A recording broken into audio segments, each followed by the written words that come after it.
Hello friends, ನಮಸ್ಕಾರ. AVK hobby ಐಡಿಯಾಸ್ಗೆ ಸ್ವಾಗತ. ಇವತ್ತು ಒಂದು ರೀತಿಯ ಸ್ವೀಟ್ ರೆಸಿಪಿನ ನಾನು ನಿಮ್ಮೆಲ್ಲರಿಗೆ ತೋರಿಸ್ತಾ ಇದ್ದೀನಿ. ಅಂದರೆ ಹಲ್ವಾ ಮಾಡೋದು ಹೇಗೆ ಅಂತ.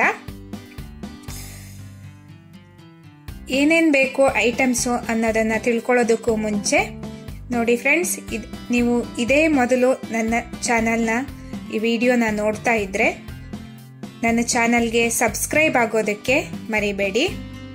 ಬನ್ನಿ ಫ್ರೆಂಡ್ಸ್, ಇವಾಗ ಏನೇನು ಐಟಮ್ಸ್ ಬೇಕು ಹಲ್ವಾ ಮಾಡೋದಕ್ಕೆ ಅಂತ ನೋಡೋಣ. ನೋಡಿ, 1 ಕಪ್ ಗೋಧಿ ಹಿಟ್ಟು, 1 ಕಪ್ ಕಡಲೆ ಹಿಟ್ಟು, 1/4 ಕಪ್ ಆಗೋಷ್ಟು ಚಿರೋಟಿ ರವೆ ತಗೊಂಡಿದ್ದೀನಿ, ಮತ್ತೆ ಒಂದು ಅರ್ಧ ಕಪ್ ಆಗೋಷ್ಟು ಕಾಯಿ ತುರಿ, ಮತ್ತೆ ನಾನು ಬೆಲ್ಲ ತಗೊಂಡಿದ್ದೀನಿ. ನಾನು ಸಕ್ಕರೆ ಬದಲು ಬೆಲ್ಲನ ಯೂಸ್ ಮಾಡ್ತಾ ಇದ್ದೀನಿ ಈ ಹಲ್ವಕ್ಕೆ. ಮತ್ತೆ ತುಪ್ಪ, ಮತ್ತೆ ಗೋಡಂಬಿ, ದ್ರಾಕ್ಷಿ, ಮತ್ತೆ ಏಲಕ್ಕಿ ಪುಡಿ. ಬನ್ನಿ ಫ್ರೆಂಡ್ಸ್, ಇವಾಗ ಮಾಡೋದು ಹೇಗೆ ಅಂತ ನೋಡೋಣ. ನೋಡಿ ಫ್ರೆಂಡ್ಸ್, ನಾನು ಇವಾಗ ಒಂದು ಬಾಣಲೆನ ಬಿಸಿಗಿಟ್ಟಿದ್ದೀನಿ. ಅದಕ್ಕೆ ಹೀಗೆ 1 ಚಮಚ ತುಪ್ಪ ಹಾಕ್ತಾ ಇದ್ದೀನಿ. ನಂತರ ಗೋಧಿ ಹಿಟ್ಟನ್ನ ಹಾಕ್ತಾ ಇದ್ದೀನಿ. ನೋಡಿ, ಗೋಧಿ ಹಿಟ್ಟನ್ನ ಸ್ವಲ್ಪ ಕೆಂಪಾಗೋವರೆಗೆ ಚೆನ್ನಾಗಿ ಹುರಿಬೇಕು.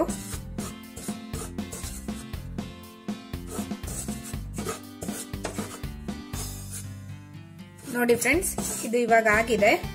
ಇದನ್ನ ನಾನು ಮತ್ತೆ ಅದೇ ಬೌಲಿಗೆ ಶಿಫ್ಟ್ ಮಾಡ್ತಾ ಇದ್ದೀನಿ. ನಂತರ ನೋಡಿ, ಮತ್ತೊಂದು ಚಮಚ ತುಪ್ಪ ಹಾಕ್ತಾ ಇದ್ದೀನಿ. ಇವಾಗ ಕಡಲೆ ಹಿಟ್ಟನ್ನ ಹಾಕಿ ಚೆನ್ನಾಗಿ ಹುರಿತಾ ಇದ್ದೀನಿ. ಇದನ್ನು ಸಹಿತ ಸ್ವಲ್ಪ ಕೆಂಪಾಗೋವರೆಗೆ ಫ್ರೈ ಮಾಡಬೇಕು.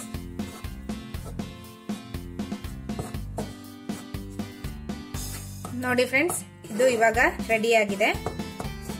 ಇದನ್ನು ಮತ್ತೆ ಅದೇ ಬೌಲಿಗೆ ಶಿಫ್ಟ್ ಮಾಡ್ತಾ ಇದ್ದೀನಿ. ನೆಕ್ಸ್ಟ್ ಫ್ರೆಂಡ್ಸ್, ಮತ್ತೆ 1 ಚಮಚ ತುಪ್ಪ ಹಾಕಿ ಸ್ವಲ್ಪ ರವೆ ಇರತ್ತಲ್ಲ, ಒಂದು ಅರ್ಧ ಕಪ್ ರವೆ ಇಟ್ಟಿದ್ದೀನಲ್ಲ, ಅದನ್ನ ಫ್ರೈ ಮಾಡ್ತಾ ಇದ್ದೀನಿ. ಚಿರೋಟಿ ರವೆ ಇದು ಕೆಂಪಾಗೋವರೆಗೆ ಫ್ರೈ ಆಗ್ಬೇಕು. ಇದು ನೋಡಿ ಫ್ರೆಂಡ್ಸ್, ಈಗ ರೆಡಿ ಆಗಿದೆ. ಇದನ್ನು ಬೌಲ್ಗೆ ಹಾಕ್ತಾ ಇದ್ದೀನಿ.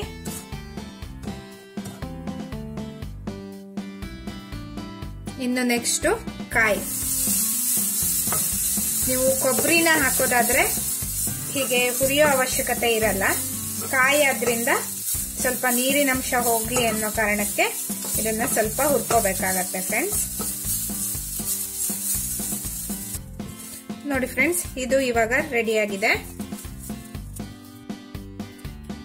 ನೋಡಿ, ಮತ್ತೆ 1.5 ಸ್ಪೂನ್ ಆಗೋಷ್ಟು ತುಪ್ಪನ ಹಾಕ್ತಾ ಇದ್ದೀನಿ. ಇನ್ನು ಕೊನೆಯದಾಗಿ ಫ್ರೈ ಮಾಡೋದು ಅಂತ ಅಂದ್ರೆ ಗೋಡಂಬಿ ಮತ್ತೆ ದ್ರಾಕ್ಷಿ.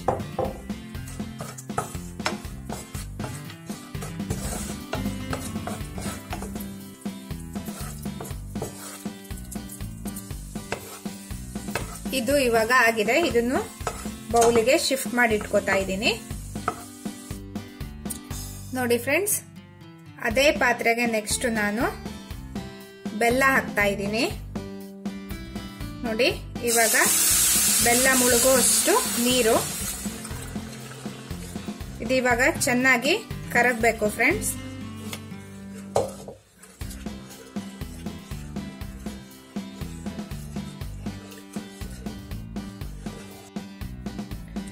ನೋಡಿ ಫ್ರೆಂಡ್ಸ್, ನಾನು ಸಕ್ಕರೆ ಬದಲು ಇಲ್ಲಿ ಬೆಲ್ಲನ ಯೂಸ್ ಮಾಡ್ತಾ ಇದ್ದೀನಿ. ಸಕ್ಕರೆಗಿಂತ ಬೆಲ್ಲ ಆರೋಗ್ಯಕ್ಕೆ ತುಂಬಾ ಒಳ್ಳೆಯದು. ಬೆಲ್ಲದಲ್ಲಿ ಪೊಟ್ಯಾಷಿಯಂ, ಕ್ಯಾಲ್ಸಿಯಂ, ಮೆಗ್ನೀಷಿಯಂ ಮತ್ತೆ ಕಬ್ಬಿಣದ ಅಂಶ ಇರೋದ್ರಿಂದ ನಮ್ಮ ದೇಹಕ್ಕೆ ಖನಿಜಾಂಶಗಳನ್ನು ಒದಗಿಸಲು ಬೆಲ್ಲ ತುಂಬಾನೇ ಹೆಲ್ಪ್ ಆಗುತ್ತೆ. ಮತ್ತೆ ನಿಯಮಿತವಾಗಿ ಬೆಲ್ಲನ ಸೇವನೆ ಮಾಡೋದ್ರಿಂದ ನಮ್ಮ ದೇಹದ ತೂಕನ ಸಮತೋಲನವಾಗಿ ನಾವು ಕಾಪಾಡಿಕೊಳ್ಳಬಹುದು. ಮತ್ತೆ ಸ್ವಲ್ಪ ಅಸ್ತಮಾ ಪ್ರಾಬ್ಲಮ್ ಇರೋರು ಸಹಿತ ಬೆಲ್ಲನ ಯೂಸ್ ಮಾಡೋದ್ರಿಂದ ಸ್ವಲ್ಪ ಕಂಟ್ರೋಲ್ ಅಲ್ಲಿ ಇಡಬಹುದು ಅಂತ ಹೇಳ್ತಾರೆ. ಮತ್ತೆ ಸ್ವಲ್ಪ ಮಕ್ಕಳಿಗೆಲ್ಲ ನೀವು ಡೈಲಿ ಅಟ್ಲೀಸ್ಟ್ ಒಂದೊಂದು ಸ್ಪೂನ್ ಆದ್ರೂ ಬೆಲ್ಲ ಹಾಕೋದ್ರಿಂದ ಅವರಿಗೆ ಖನಿಜಾಂಶಗಳು ಯಥೇಚ್ಛವಾಗಿ ಸಿಗತ್ತೆ. ನೋಡಿ ಫ್ರೆಂಡ್ಸ್, ಮತ್ತೊಂದು ಹೇಳೋದೇನು ಅಂತ ಅಂದ್ರೆ, ನೀವೀಗ ಉಂಡೆ ಬೆಲ್ಲನ ಯೂಸ್ ಮಾಡೋದಕ್ಕಿಂತ ಇವಾಗ ಎಲ್ಲ ಆರ್ಗ್ಯಾನಿಕ್ ಶಾಪ್ಗಳಲ್ಲಿ ಮತ್ತೆ ಡ್ರೈ ಫ್ರೂಟ್ ಶಾಪ್ ಅಂತ ಇರತ್ತಲ್ಲ, ಅಲ್ಲೆಲ್ಲ ಜೋನಿ ಬೆಲ್ಲ ಅಂತ ಸಿಗತ್ತೆ. ಅದು ಇನ್ನು ತುಂಬಾನೇ ಒಳ್ಳೇದು.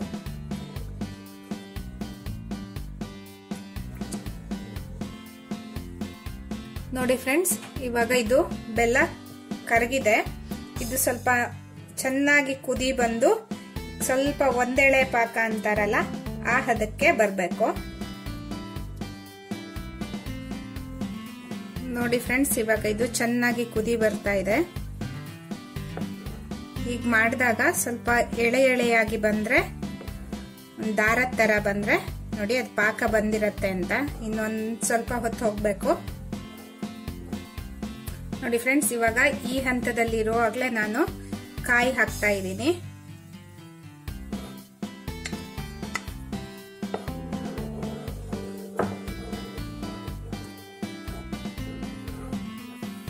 ಮತ್ತೆ ತುಪ್ಪನೂ ಇವಾಗ ಹಾಕ್ತಾ ಇದ್ದೀನಿ ನಾನು.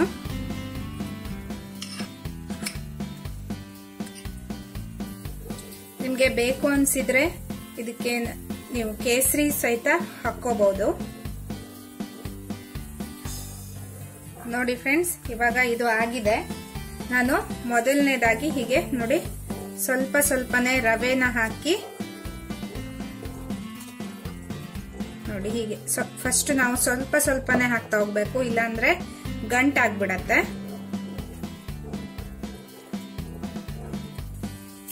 ನೆಕ್ಸ್ಟ್ ನೋಡಿ, ಹಿಟ್ಟು ಹಾಕೋ ಟೈಮಲ್ಲಿ ನೀವು ಸ್ವಲ್ಪ ಉರಿನ ಸಣ್ಣಕ್ಕೆ ಇಟ್ಕೊಂಡ್ಬಿಡಿ.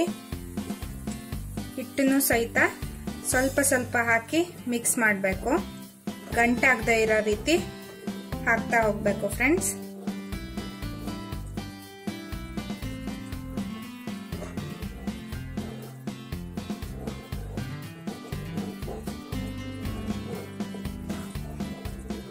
ಒಂದ್ಸಲ ಹಾಕಿದ್ಮೇಲೆ ಸ್ವಲ್ಪ ನೀಟಾಗಿ ಮಿಕ್ಸ್ ಆದ್ಮೇಲೆ ಮತ್ತೆ ಸ್ವಲ್ಪ ಹಾಕೋಬೇಕು.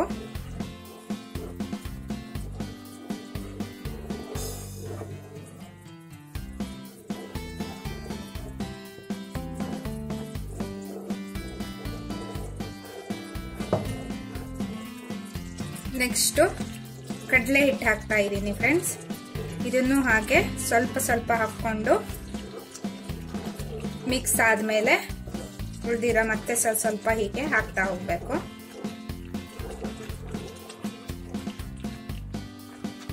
ನೋಡಿ ಫ್ರೆಂಡ್ಸ್, ಹೀಗೆ ಇದು ಸ್ವಲ್ಪ ಗಟ್ಟಿ ಆಗೋವರೆಗೂ ನಾವು ಹೀಗೆ ಮಿಕ್ಸ್ ಮಾಡೋದನ್ನ ಬಿಡಬಾರ್ದು. ಯಾವತ್ತು ನೋಡಿ ಸ್ವೀಟ್ ಮಾಡೋ ಟೈಮಲ್ಲಿ ಹೀಗೆ ಒಂದೇ ಕಡೆ ಮಿಕ್ಸ್ ಮಾಡಬಾರ್ದು. ಒಂದು 2 ರೌಂಡ್ ಈ ಕಡೆ ಮತ್ತೆ ಮತ್ತೆ ಹೀಗೆ ಮಾಡ್ತಾ ಇರಬೇಕು. ಅವಾಗ ಎಲ್ಲೂ ತಳ ಹಿಡಿಯೋ ಚಾನ್ಸ್ ಇರಲ್ಲ.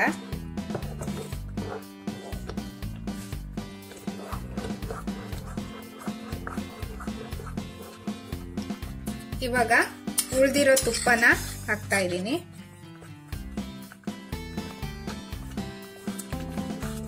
ತುಪ್ಪ ಹಾಕಿದ ನಂತರ ಸ್ವಲ್ಪ ಚೆನ್ನಾಗಿ ಮತ್ತೆ ಮಿಕ್ಸ್ ಮಾಡಬೇಕು.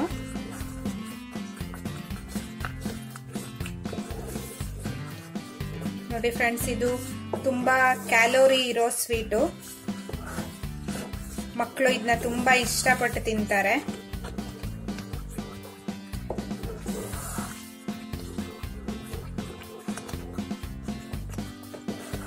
ನಾವು ಮೈದಾ ಅಲ್ಲ ಏನು ಯೂಸ್ ಮಾಡದೇ ಇರೋದ್ರಿಂದ ಮಕ್ಕಳಿಗೆ ನಾವು ಧೈರ್ಯವಾಗಿ ಕೊಡ್ಬೋದು ಫ್ರೆಂಡ್ಸ್. ನೋಡಿ, ಇವಾಗ ಸ್ವಲ್ಪನೇ ಅಂದ್ರೆ 1 ಚಿಟಿಕೆ ಆಗೋಷ್ಟು ಉಪ್ಪನ್ನ ನಾನು ಹಾಕ್ತಾ ಇದ್ದೀನಿ. ಯಾವುದೇ ಸ್ವೀಟ್ ಮಾಡಿದಾಗ್ಲೂ ಒಂದ್ ಸ್ವಲ್ಪ ಉಪ್ಪು ಹಾಕಬೇಕು ಅಂತ ಹೇಳ್ತಾರೆ.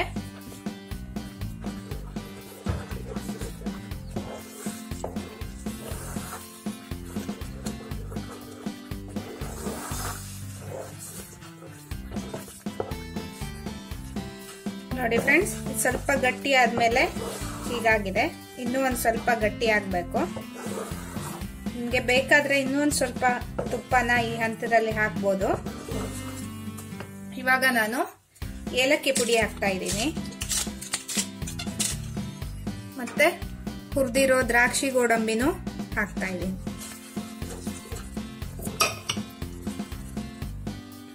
ನೋಡಿ ಫ್ರೆಂಡ್ಸ್, ಇವಾಗ ಹಲ್ವಾ ರೆಡಿಯಾಗಿದೆ.